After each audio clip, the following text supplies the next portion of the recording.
নমস্কার, সবাই কিরাম আছো?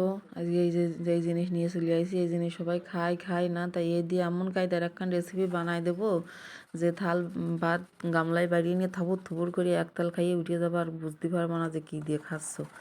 ওইগুলো কুটিয়ে নিলাম। এটা কি বলে, আমাদের এখানে বলে ওলকপি। এইটা ভালো করে ছুলিয়ে ধুইয়ে তারপরে ডাইসে কুচোয় নিচ্ছি। এই যে এরকম করে হচ্ছে, খানিকটা পাতাকপির মতো, বাঁধাকপি পাতাকপি বলে তারই মতো হচ্ছে। এবার ভালো করে কুচোয় নিচ্ছি। তো একটু গাছ শক্তি দিয়ে করতে হবে বাপু, এ কিন্তু গাছ জোর কম হলে হবে না। দেখিছো কিরম শক্তি লাগতেছে। এবার ঠাইসে দইরে তাই ওই করতে হয়, ঘষা দিতে হয়, নাহলে কিন্তু ভালো করে হয় না। কড়াইতে দিয়ে দিলাম খানিক তেল, দিয়ে এবার সেই তেলের মধ্যে কয়টা মাসকলাইর বড়ি দিয়ে দিলাম, দিয়ে বড়িগুলো ভালো করে নাড়াচাড়া দিয়ে ভেজে নিচ্ছি। বড়ি ভাজতে যাই আবার যদি মনে করো 2 মিনিট মোবাইল টিপে নিয়ে, তাহলে কিন্তু বড়ি খাওয়ার কাজ সারিয়ে যাবে না, বড়ি শেষে ফেলাই দিতে হবে না। এই জন্য বড়ি ভালো করে নাড়াচাড়া দিয়েই ভাজিয়ে তাই নামাতে হবে। নামালাম, নামাই ওর মধ্যে দিয়ে দিলাম 2 তেজপাতা জিরিয়ে, তারপরে 2 গরম মশলার ডাল আর 2 শুকনো জাল। শুকনো জালটা আগে দিতেই তো তা মনে ছিল না, পরে দিছি, তার নেওয়া কোনো সমস্যা নেই। এগুলো ভালো এড়ে কালা কালা এড়ে পুড়াই নিয়ে ওর মধ্যে ওই কুচনো কপি দিয়ে দিলাম, ঢাইলিয়ে দিয়ে দিলাম। দিয়ে না আজকে ওলকপির সিয়ারা পাল্টাই এবারে সাজাই গুজাই ডগ ডগরিয়ে নিয়ে আসবানে।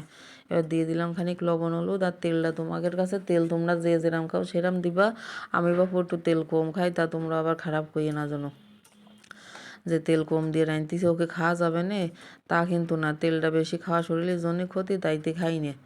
আবার একটু দিয়ে দিলাম কাঁচা জাল, দিয়ে হালকা আছে ঢেয়ে দিলাম, যাতে জিনিসটা ভালো করে সিদ্ধ হয়ে জলটা ছাড়িয়ে দেয়। এই সিদ্ধ প্রায় হয়ে গেছে। এবার যত বেশি নাড়াইয়ে তাই এই রেসিপিটা কিন্তু নিরামিষ রাঁধতেছি, তাহলে ওই সব যদি ওর মধ্যে দিই তাহলে কিন্তু আজকে কেস খাওয়া নেই। ওই সব বলতে পেঁয়াজ রসুন মাছ মাংস এইসবের কথা করছি।